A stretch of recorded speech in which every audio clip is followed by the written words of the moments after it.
I'm Cierra Bettens. Welcome to APTN News InFocus.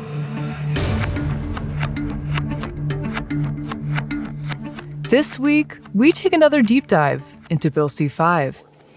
Is it your pleasure, honourable senators, to adopt the motion? On June 26th, ahead of the Canada Day long weekend, Bill C-5, the One Canadian Economy Act, became law after it was passed unamended in the Senate. Ever since U.S. President Donald Trump placed tariffs on Canadian products, there's been a surge in Canadian economic nationalism. In the name of Building Canada, Prime Minister Mark Carney created Bill C-5. It vows to remove interprovincial trade barriers and fast-track development projects of national interest. But Indigenous leaders have been sounding the alarm on Bill C-5 from the get-go. They say it could undermine treaty rights and cause significant environmental harm. While the legislation vows to advance the interests of Indigenous peoples, there's concern that the projects of national interest could be at odds with the rights and livelihoods of communities across the country. On June 20th, Prime Minister Mark Carney pledged to hold a series of summits with First Nations, Inuit, and Métis leaders to talk about Bill C-5. But sources tell APTN no formal notices, invitations, or memos have been received. APTN's Parliament Hill reporter, Karyn Pugliese, joins us again to bring us up to date. Thanks for coming back to talk about Bill C-5, Karyn. Yeah, thanks for having me back. So to start, when were these summits announced? What do we know so far about who will be there and what will be discussed? Yeah, so the summits were announced on June 20th, which was the Friday that the bill went through its 3 readings in the House of Commons and passed there. And then it was about to go over to Senate. And one of the things that the Carney government had been very criticized for was the lack of consultation on the bill with Indigenous people. You'll remember the 3 leaders, Nathan Obed from Inuit Kanatami, David Chartron from Manitoba Métis Federation, and National Chief Cindy Woodhouse-Nepenak of the AFN had gone to give Senate. They'd given testimony to Senate on the first draft of the bill. This was unusual because what happened is, to speed it up, Senate heard testimony before the House of Commons, and then only National Chief Cindy Woodhouse-Nepenak was able to give testimony before the committee of the House of Commons. Right now, just so people know, normally a bill would go through 3 readings over a period of time. In the House of Commons, there would be witnesses called in, there'd be studies, there'd be amendments. That was all done in the week with one Indigenous voice going into it. Then it would normally go over to the Senate. But the Senate had done their study or taken their witnesses, I should say, on the first draft of the bill. So all these amendments were made in the House, and now on Friday, it was going back into the Senate with these amendments, and there were not going to be any witnesses. And so for a lot of the senators, they had questions about consultation. So on Friday, Mark Carney comes out and says, you know what? There will be consultation with Indigenous people, and there's going to be a summit with First Nations leaders on July 17th. And he said leaders and rights holders and experts. There would also in July be a meeting with Inuit leaders, and then a Métis leadership summit would follow. And that's really all we had heard about it. Now, Minister Golmasti, the Indigenous Services Minister, was there and came out and spoke and said, well, we've been having these conversations around the cabinet table for a while, and we just haven't really communicated them publicly. But I followed up, and I called more than 24 Indigenous organizations, treaty organizations, et cetera, to see, like a week later, if they'd had any invitations, and they hadn't. And so this is coming up very quickly on July 17th, and a source that's close to the Privy Council told us that nothing had been booked yet. Last Friday, anyways, I heard that. So I'm not sure. I'm not sure exactly what these summits are going to look like. If they're supposed to be with rights holders, you'd imagine a very large summit.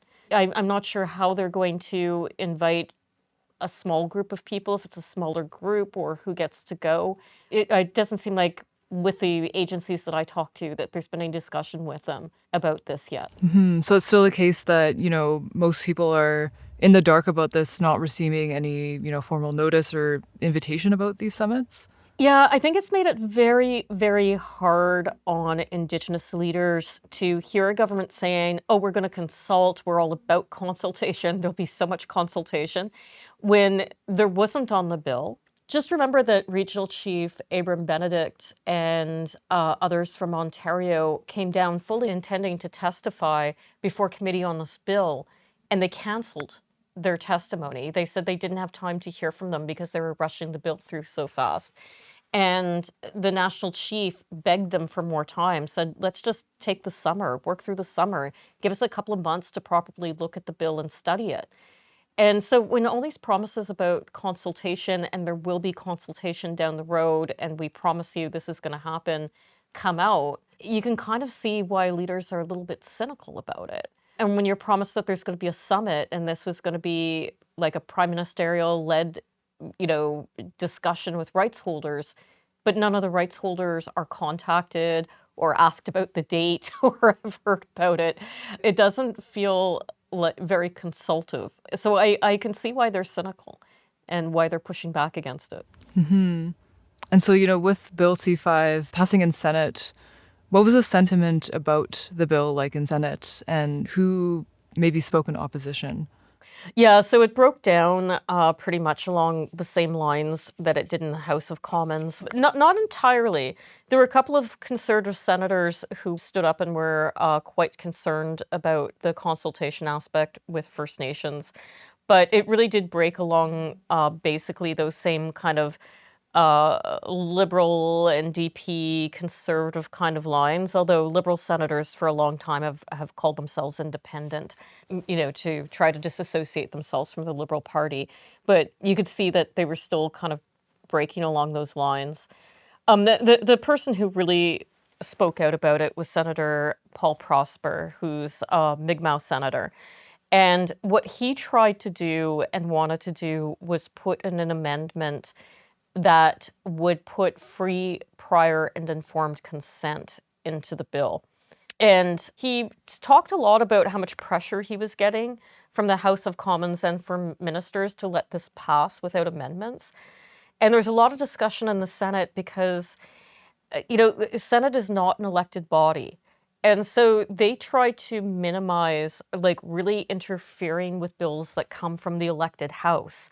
And so in the end, his amendment didn't go forward. And in fact, no amendments that senators put forward were actually accepted. They were all voted against, and the bill passed without amendments in the Senate. And, from your perspective as a Parliament Hill reporter, what has the Carney government's presentation of Bill C5 to the media been like? How have they reacted to questions from reporters, and how has their communications team reacted to media inquiries? Wow. I mean, it is we're trying to get information out of this government. And, sometimes, Mark Blackburn, our producer here, had mentioned that, dealing with the Stephen Harper government was easier. And the Stephen Harper government just famously disliked media and disliked answering media questions. So for a long time, we couldn't get anybody from the Prime Minister's office to return our calls or to answer our emails. So we eventually, I kind of mentioned to Mark, maybe we should see who some of the other reporters are communicating with. And so we got a name off of a CTV reporter, Bob Fife, of somebody in the PMO who would respond to us. And we got one or two responses back, but I asked some questions. They sent me a link to a 2-week-old press release, right? Fraser Needham, our host of Nation to Nation, has been sending emails and, been redirected from Indigenous Services Canada back to the Privy Council. And then I'd say that, for media generally outside of us, when they're approaching, there's been a few reporters who've asked some questions about Indigenous consultation and pushed a bit on it. I'll say that there's more Indigenous reporters on the Hill now than there has been probably at any time in history, which means that there's maybe about 5 of us, but it feels like a lot compared to the days when we were the only ones at APTN. But I think a lot of reporters are sort of giving this a free ride in the way that they wouldn't if it was a bill that had come from a Conservative Harper government, where they were always very critical of these kind of leaps that the Harper government would take. Like, I remember when they introduced their first omnibus bill. And an omnibus bill is a bill that packs many things into one. And the reason that the Harper government would do that is because they wanted to make it a confidence motion. So they're kind of playing chicken when they were in a minority position with the opposition parties, where the opposition parties had the power to vote against the bill, but that would cause the government to fall. And they didn't want to do that. Like, they didn't want to force an election. And so they'd have to swallow a lot of what was in the bill. And there would be like these things that Harper wanted to do. Famously, there was the one bill where he wanted to change the Navigable Waters Act and give it less environmental protection. And that passed, and it actually launched Idle No More. That was the whole impetus that started the Idle No More Act, or Idle No More movement. And so, I mean, there was so much criticism of that from media at the time. And when I was talking to Elizabeth May, I'd read through the bill, and I'm not a lawyer. So I kind of went through it with my journalistic sensibilities and said, this is how I'm understanding the bill as a layman. But let's talk to an actual environmental lawyer. And when I talked to her, I couldn't figure out how some of the media were saying there were things in the bill that weren't in the bill. One of the famous things is the Indigenous Advisory Council that the Prime Minister keeps referencing. And he says, well, it's right in the legislation. Well, it's not in the legislation. Mark looked at it and he didn't see it there. I looked at it, I didn't see it there. And was talking to Elizabeth May, she said, yeah. She said, I think reporters read the press release and were reporting on the press release because the Indigenous Advisory Committee was mentioned in a press release, definitely not in the legislation. And through all the amendments, they didn't put it in. So there's nothing that contemplates this Indigenous Advisory Committee in the legislation. And yet I keep hearing reporters quote Mark Carney without challenging him when he says, it's right in the legislation that we're going to have this advisory committee. It's not in there. Kind of going to the legislation, specifically in the fine print of Bill C-5, they use this language of projects of national interest. And from what we know now, how are projects going to be determined as being of national interest? Is there any sort of criteria even out right now about that? There's no criteria out about that right now. One of the things that happened in the legislation that they changed was originally these national interest projects, they kind of had guidelines. And so it would be like one of the things that they kept pointing to is it says if it's, of interest to or advances Indigenous interests was one of the criteria, but they're all maybes. I mean, basically the original bill gave Cabinet the ability to just choose whatever it wanted as a national interest project. And it had these things that it might want to consider, but weren't mandatory at all for it to consider. Now there's a new piece under national projects that the Conservatives and I think to some extent the NDP supported being put in that says that the government has to make an order within 15 days of the act being passed that sets out specific criteria that must be met by the proponent of a project in order for that project to be found in the national interest. So it's forcing them to come up with something 15 days from the passing of the act that will define what a national interest project is. So, and then this passed it was assented to June 26. So those criteria are going to come up again before the Prime Minister sits down to meet with Indigenous leaders. So it's something that he and Cabinet are going to do, and it doesn't look like a consultative process. But there will be something that apparently we're going to see shortly. It was a bit of a blank check for them to do it that way, right? To not ask them to write out what the national interest criteria would be and have it put into the bill, but to pass the bill and say, you can come back with this in 15 days. They can come back with anything. Like they could come back like now and say, it's all about ice cream and chocolates or something, because there's nothing in the bill that restrains them from how they define a national interest project. Right. And, as it stands right now, do you think this conception of national interests, includes the interests of Indigenous groups in Canada? Well, we don't know until we see what criteria they come up with. Like I said, they had 5 criteria that they could consider, and the NDP insisted that they add a 6th one to it. So the new one that the NDP put in was to create good-paying unionized jobs, which makes sense for the NDP. The other criteria, they're all optional.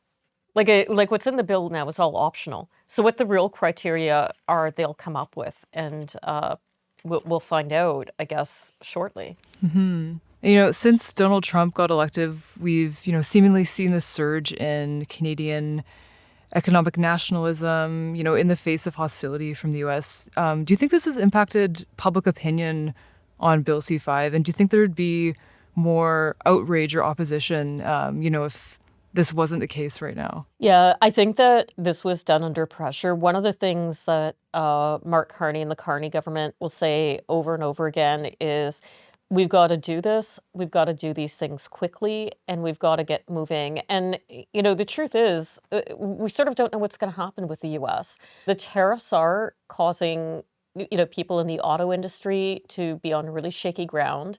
They're hurting people in the steel industry. There are people getting laid off.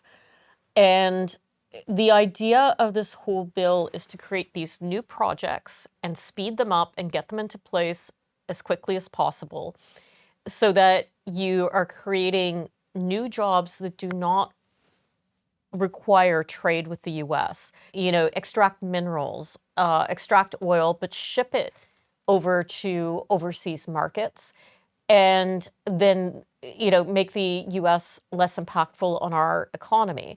And the reality is, we don't know, how long, Donald Trump is going to be in power, because there's a lot of people who don't believe that he's going to step down at the end of his presidency, which just sounds wild. So there's reasons for Canada to really want to separate itself as much as possible from the U.S. And I think everybody feels that urgency politically and economically.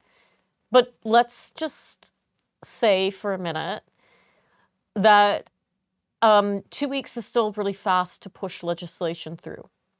And it wasn't given great consideration. And I really wonder, you'll hear the media lines out of everybody in the Liberal government, because when they write media lines, generally for the Prime Minister, they pass them around to any minister that speaks. So I've heard the energy minister say this too, where he says, what's the need for speed? Well, I tell you to look down in Hamilton, Ontario right now. Look at Algoma right now. Go tell them, go tell the farmers who, are having problems right now because of these tariffs. Tell them that we need to slow down. But the reality is that Donald Trump is supposed to be out in 2028. So we could have a short-term problem here. And I think it's been pointed out by environmental critics that the projects that we're contemplating are going to last 20, 30, 40 years. And the idea that this had to be rushed through in 2 weeks, instead of taking, as the national chief had suggested, the summer to actually put it through some rigorous review and to get some good consultation going on the bill.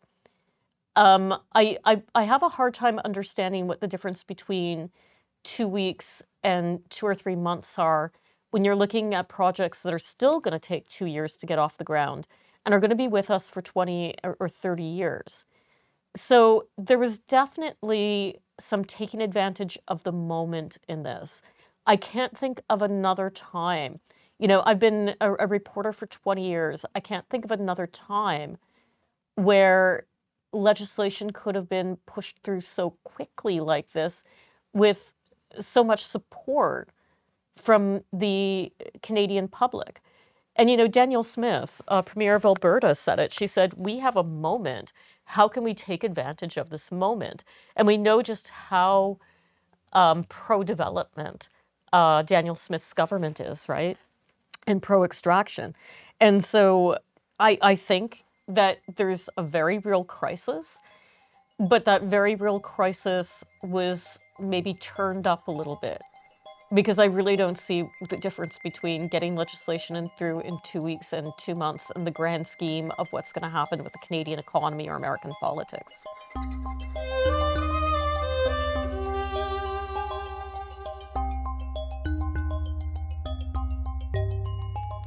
So going back to the summit, with the little information we have now about who will be there, what will be discussed, how do you think these will pan out? Do you think Carney and the Liberals will meaningfully listen to the concerns from Indigenous leadership? I think that Indigenous leadership really, really wants this relationship to work. I've been seeing actually what I would call like a lot of restraint on the part of leaders. They've spoken out and they've held their press conference and they fired their warning shots, and they did hold a small protest here in Ottawa, and they've warned the government that something like "Idle no more" could occur again.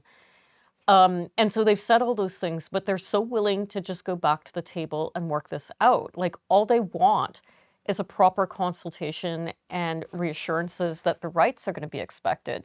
They would have liked to have seen some other language in the bill. Like, there isn't a proper non-derogation clause, which non-derogation clauses have been worked over quite a bit over the years to state that nothing in the law is going to impact constitutional or treaty rights.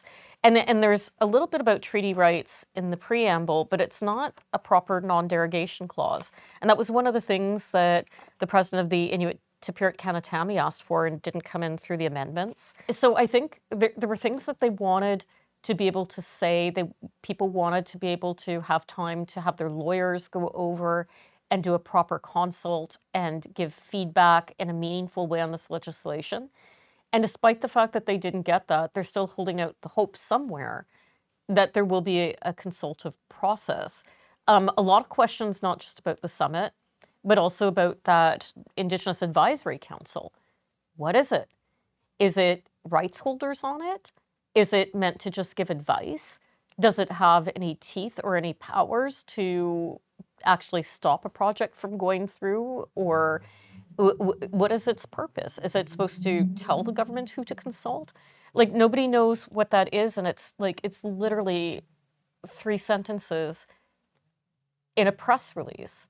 It doesn't seem like it was very well thought out. So I presume that at the summit, whatever this Indigenous Advisory Council is going to be an important topic, because we don't know what it's for and we don't know what it's supposed to do. Mm-hmm. So as my final question, have there been any important changes to the bill that you think people should know about? Yeah, I think there were 2 things that changed about the bill and one thing that may have been missed. So 2 things that changed about the bill. The first was there are a list of laws that the government, that cabinet is allowed to skip over if it has a national project that it's trying to put through and it doesn't think that it needs to go through certain regulations or certain acts apply. So a lot of these acts are like Migratory Birds Act. There's the Impact Assessment Act. The Impact Assessment Act is really a big one because that's one of the pieces that generally holds up a lot of projects, and they want to be able to skip over it. There's a bunch of regulations as well.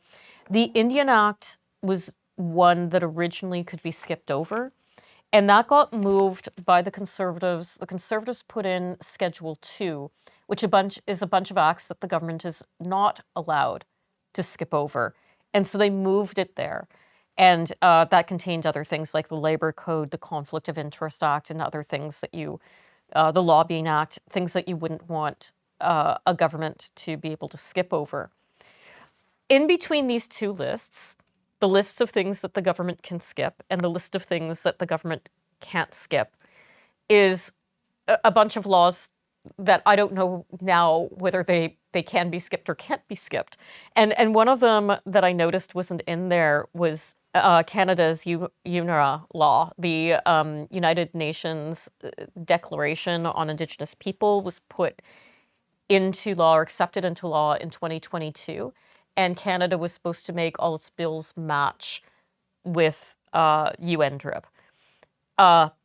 So I don't know, like it's not on either list. So that's something that I think when the AFN goes back and takes a look at this, because they're having another meeting coming up July 10th or 11th with leaders, that might be something that they catch, and I'd be interested in hearing a legal take on that.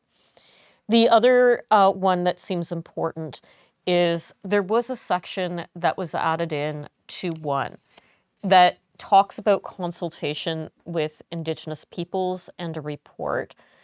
And so it says that the minister must ensure that a process is established that allows for the active and meaningful participation of the affected Indigenous peoples, and that a report of the consultation process and results be made available to the public within 60 days after the day on which a document is issued. So at least there's something in there now that's specific about Indigenous peoples who are impacted by a project. But it still feels, there's a lot of language in here that says may be negatively affected. And it's just not very clear to the leaders and the legal people I've spoken to who studied this law exactly what consent looks like, or if consent is actually needed. It looks like consultations need to happen, but it doesn't look like consent is needed from Indigenous people. The law does say that consent is needed from the provinces if a project is going through their territory. Right, well, thanks again for joining us, Karyn. Okay, well, thank you for having me.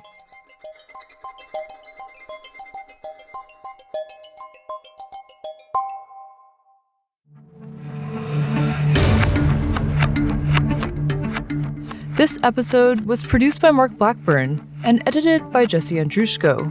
Charmaine Straker is the executive producer of APTN News InFocus. If you're enjoying the show, let us know by leaving a rating and review.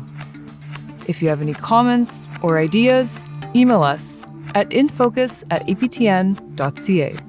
You can find more APTN podcasts like APTN News Brief and Truth in Politics on your favorite player. I'm Cierra Bettens. Thanks for listening. Talk to you next week.